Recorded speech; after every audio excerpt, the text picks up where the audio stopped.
Muchas gracias por continuar con nosotros. Como decíamos hace unos minutos atrás, nos acompaña una persona muy querida por este programa.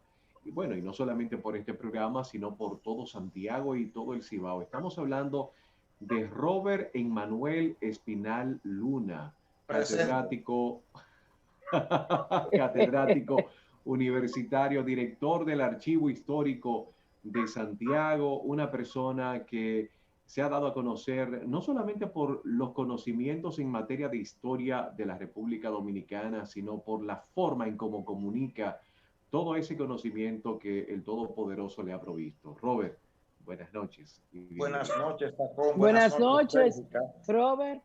Y Es muy buenas noches a toda la importante, gente que sí. está en sintonía con el programa. Muchas gracias por aceptar la invitación, Con mucho Robert. gusto. Hay varios temas que me Ya. gustaría saber, pero comienzo preguntándote, ¿cómo comenzó la batalla del 30 de marzo? Bueno, eso comenzó con una organización de las fuerzas militares que participaron en la ciudad de Santiago, en lo que se conoce hoy como el casco urbano o el centro histórico de la ciudad, específicamente el Parque Inver, la plazoleta de la Constitución y el Colegio Santa Ana. En el Parque Inver estuvo el Fuerte Dios y ahí estuvo el general José María Inver. En la Plaza de la Constitución, que está ubicada en la calle General López, aunque se llama Antonio Guzmán, pero yo sigo teniendo el chip del pasado de llamarle General López. Ahí estuvo el general José María López. Y en el Fuerte Libertad, que estaba ubicado donde estaba el Colegio Santa Ana, ahí estuvo el general, en aquella época capitán, al igual que José María López, que aún no era general, el único general era José María Inver. Ahí estuvo Fernando Valerio Gil. Se inició con la organización de todas las fuerzas que se pudieron, digamos, recolectar de Moca, de La Vega, de Sabana Iglesia. Por eso hay quienes entienden que no hay que llamarle de Santiago, sino del Cibao, porque hubo mucha gente de varios puntos de la región. También estuvo presente una dama que se llamaba Juana, Juana de la Merced Trinidad, mejor conocida con el sobrenombre de Juana Saltitopa, animando a los hombres con malas palabras. Yo no voy a reproducir aquí ninguna mala palabra porque esto es un programa muy serio y de mucho prestigio. Pero aunque sea una, te permitimos, una más que otra. Una sola. Una Bueno, sola. carajo pudiera ser, que eso pasa suave. Claro, claro. Exacto. Entonces, en principio se hizo muy difícil, nadie quería hacerse cargo porque la gente recordaba las incursiones de los haitianos por la frontera hacia territorio dominicano, por ejemplo, la que se dio en 1805.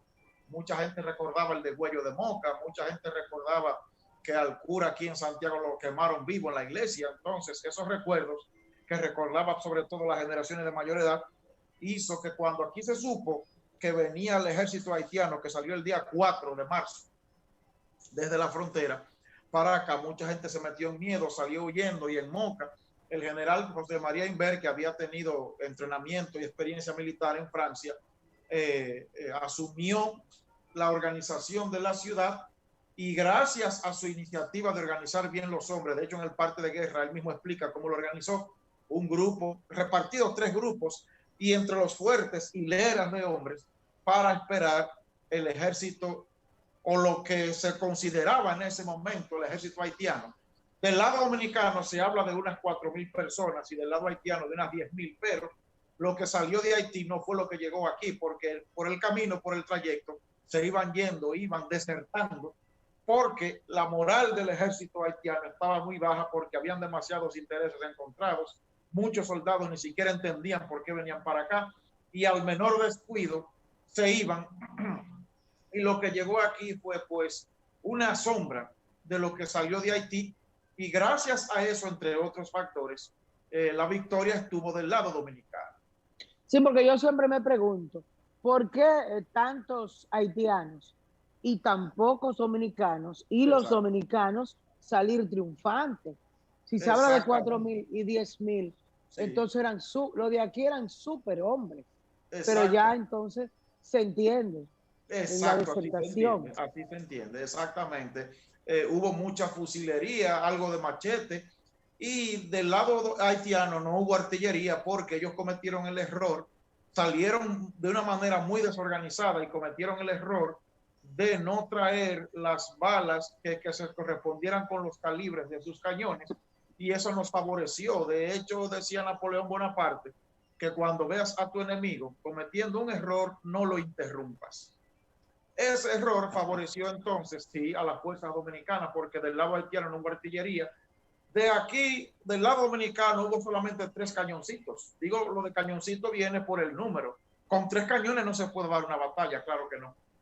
Y uno en el Fuerte Dios, otro en el Fuerte Patria y otro en el Fuerte Libertad, que de acuerdo con el parte de guerra de José María Inver, hicieron un claro espantoso, porque por 2 razones. Primero, porque esperaban que se acercaran lo más posible, esa era la orden. Cuando ya estaban bien cerca y atacaron en masa, en orden cerrado, en vez de atacar en orden abierto, eso fue otro error que nos favoreció. Entonces, cuando estaba bien cerca, esa masa de hombres aprovechaban, disparaban y hacían, como dice José María Inver, un claro espantoso. Quiero aclarar también que cuando digo que estaba cargado el cañón con metralla, me refiero a clavos, tornillos, tuerca, pedazos de paila vieja. Lo que hoy es la escopeta, por ejemplo, de perdigones, para que me entiendan mejor, pero en tamaño grande, en tamaño familiar, vamos a decirlo así.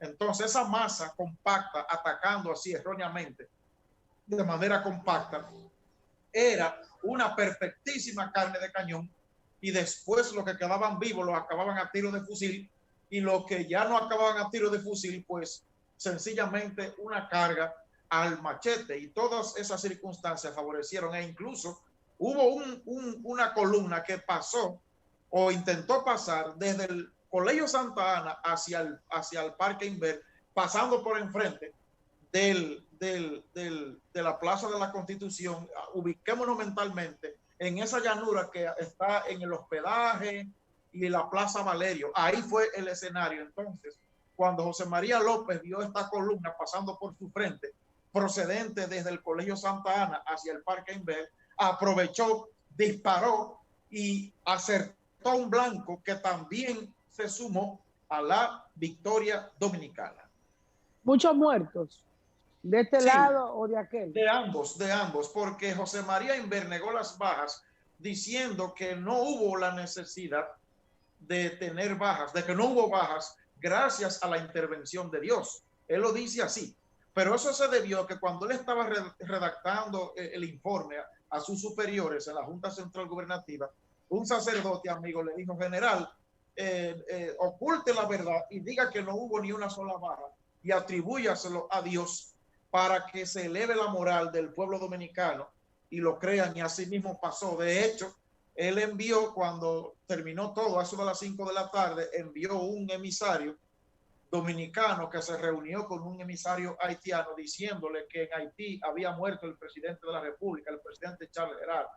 El general Pierrot, Jean-Louis Pierrot, quien fue que comandó las tropas haitianas que procedentes de Haití llegaron a Santiago, creyó esa mentira y se devolvió inmediatamente para su país porque él tenía ambiciones políticas. Él quería ser presidente de la República en su país, en Haití, y esa estratagema del general Inver también favoreció al lado dominicano. Hay incluso un dicho popular que dice que en la guerra y en el amor todo se vale. Eso fue una mentira, pero una mentira que nos favoreció, porque lo que quedaba de los militares haitianos se retiraron, y de acuerdo con el general Inver se retiraron en el mayor desorden, e incluso los dominicanos hasta se dieron el lujo de perseguir por lo menos hasta cierta parte del territorio dominicano a lo que quedaba en el territorio nuestro, y que salieron huyendo en desbandada hacia Haití. Robert, buenas noches. Buenas noches. Vemos que cada año dentro de los discursos que se dan frente en el Parque Inver o en la catedral, siempre se pide que sigan el ideario de los patriotas, que en ese entonces fueron José María Inver, el equipo, que pusieron su vida. En estos momentos, los valores, principalmente los jóvenes de ahora, en esta etapa de esta sociedad, esa historia como que no cala demasiado. ¿Qué podríamos hacer para que esa historia pueda seguir creciendo y esos valores, no de pelear, sino de que puedan ser mejores ciudadanos? ¿Qué podríamos hacer? Mira, esa es una pregunta sumamente importante y que yo la respondo con muchísimo gusto desde mi condición de profesor de historia. Yo soy parte de una generación de finales de los años 60 que creció en una etapa que quizás se pudiera calificar de romántica. Porque yo recuerdo que cada año, cuando se avecinaba la fecha, se hacían muchas actividades antes del mismo día 30, desde el 25 comenzaba todo a moverse y se daban charlas simultáneas en Amantes de la Luz, en la Alianza Cibaeña, en el Ayuntamiento, en el teatro de la entonces Universidad Católica Madre y Maestra, hoy en los clubes. En los clubes se daban conciertos populares, participaba la banda de la policía, la banda del ayuntamiento, la banda del ejército, la banda de la Fuerza Aérea, el Parque Duarte, el Parque Colón, la Plaza Valerio, el Monumento. La ciudad como que se iluminaba e incluso recuerdo un gran espectáculo de ¿cómo se llama esto? De fuegos artificiales, bellísimo. Entonces, ¿qué hacer ahora que estamos en la etapa del conocimiento, de la tecnología, del internet, de la laptop, del celular, de la tablet? La internet puede ser, y de hecho es, y se está demostrando con la clase virtual, una excelentísima herramienta para difundir valores, para difundir la historia. Y yo siempre he visto, bueno, este año no se pudo y el año pasado tampoco por el tema de la pandemia, hacer el tradicional desfile militar.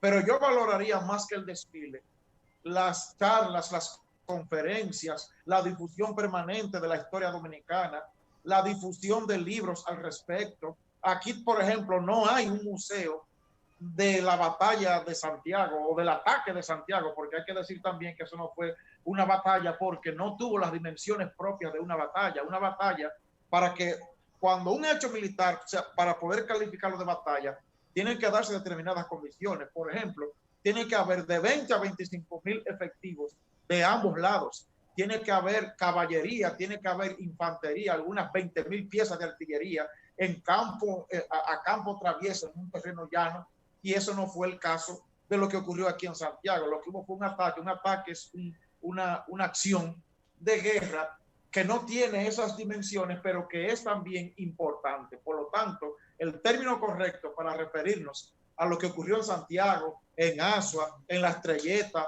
en Bel Air, en Las Carreras, es el término ataque, porque aquí, y hay que puntualizarlo, y esto es muy importante lo que voy a decir a continuación, el aspecto militar de la historia dominicana, nunca ha habido ninguna batalla. La palabra batalla aquí se utiliza mucho de manera muy alegre, sin ir a los conceptos propiamente militares. Por ejemplo, cuando se trata el tema de la crisis política de abril del 65 y del ataque al Puente Duarte, se habla de la batalla del Puente Duarte. Eso no fue una batalla, eso fue un asalto importante. Incluso el general Ramiro Matos González, compartiendo con él explicaba a un grupo de oficiales superiores que eso no fue una batalla.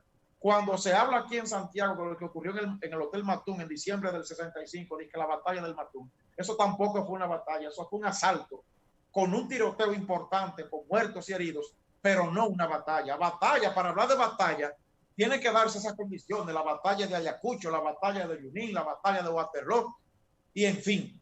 Pero eso no quiere decir que esos hechos dominicanos, los hechos militares, por ejemplo, de la guerra dominico-haitiana, no tengan su mérito. Lo que ocurre es que ni Haití ni la República Dominicana en ese momento tenían el desarrollo económico, material, social y cultural para tener grandes ejércitos debidamente formados, entrenados y equipados para dar batalla.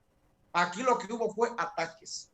Entonces, más que un desfile militar, lo que hay que hacer es difundir esto con charlas, con conferencias, con textos, para que la gente esté consciente del por qué un desfile militar. E incluso en un momento determinado, yo podría abogar por la supresión del desfile para que éste se sustituya por esa acción educativa de una difusión permanente de la historia dominicana para que el pueblo dominicano conozca su historia y la ame.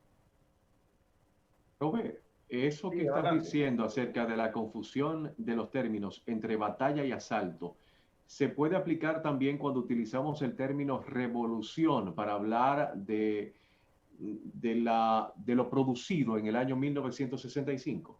Exactamente. Y yo lo explico así mismo a mis estudiantes de la universidad. Lo que hubo en el 65 fue una crisis política que perfectamente puede calificarse de revuelta, pero no de una revolución, porque una revolución implica un cambio y las consecuencias de lo que ocurrió en abril no implicaron ningún cambio desde la perspectiva del grupo denominado sector constitucionalista, porque no se lograron ninguno de los dos objetivos políticos planteados por ellos, que eran el retorno del profesor Juan Bosch y el retorno igualmente al régimen constitucional de 1963. Por lo tanto, ahí no cabe hablar, no cabe incluir o más bien aplicar el concepto de la revolución. ¿Quién era José María Einber y Fernando Valero? ¿Eran realmente generales? ¿O generales sí, después que terminó la batalla? Einber, ya para 1844 era general porque había ganado el rango por su entrenamiento y que lo tomó en Francia, esa familia viene de Francia, y porque lo demostró también en el campo de batalla. Él tenía ascendencia francesa, de hecho nació en Francia. En el caso de Fernando Valerio, con el tiempo él llegó a general y de hecho los restos de ellos dos, tanto el de José María Einber como de Fernando Valerio, están sepultados en la Capilla de los Inmortales de la Catedral de Santiago, la Catedral Santiago Apóstol el Mayor. Y en el caso de Valerio, además de honrarse su memoria, sepultando los restos ahí que fueron llevados en 1928, también hay una plaza que lleva su nombre, la Plaza Valerio, que está siendo remodelada actualmente en una excelentísima acción que está haciendo la alcaldía. Y también su nombre honra la fortaleza que sirve de asiento a la segunda brigada de infantería del ejército. Esa fortaleza se llama Fortaleza General de División Fernando Valerio Gil. Sí, son ¿Y de qué pueblo? ¿Perdón? Vamos a una pausa, pero antes, ¿de qué pueblo de la región del Cibao eran ellos? Fernando Valerio era de Sabana Iglesia y Einber era de Francia. No recuerdo ahora el nombre de la ciudad francesa donde nació. Pero vivía aquí. Exactamente, en Moca. Estaba casado, tenía familia. Sí, él dejó descendencia. Okay. Vamos a pausar y volvemos. Perfecto.